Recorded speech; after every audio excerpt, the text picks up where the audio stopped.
ഞാൻ ഈ ഒരു സംഭവം ആദ്യമായിട്ട് കഴിക്കുന്നത് ഒരു കല്യാണത്തിന് പോയിട്ട് ബിരിയാണിയുടെ കൂടെയാണ് കേട്ടോ.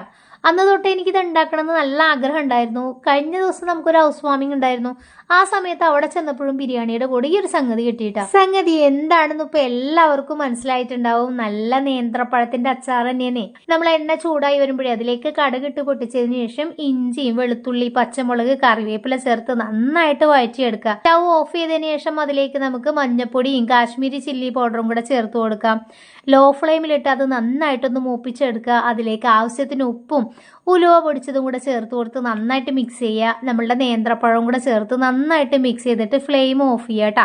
ശേഷം നമുക്ക് കായപ്പൊടി ചേർത്ത് കൊടുക്കാം. അതിലേക്ക് ആവശ്യത്തിന് വിനാഗിരിയും കൂടെ ചേർത്ത് നന്നായിട്ട് മിക്സ് ചെയ്ത് കൊടുക്കുക. ഈ സമയത്ത് ഉപ്പൊക്കെ നോക്കി പോരെങ്കിൽ ചേർത്ത് കൊടുക്കണം കേട്ടോ.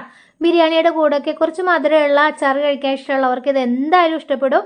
നിങ്ങൾക്ക് ഇഷ്ടമായിട്ടുണ്ടെങ്കിൽ ചാനൽ ഒന്ന് ഫോളോ ചെയ്ത് സപ്പോർട്ട് ചെയ്യണേ.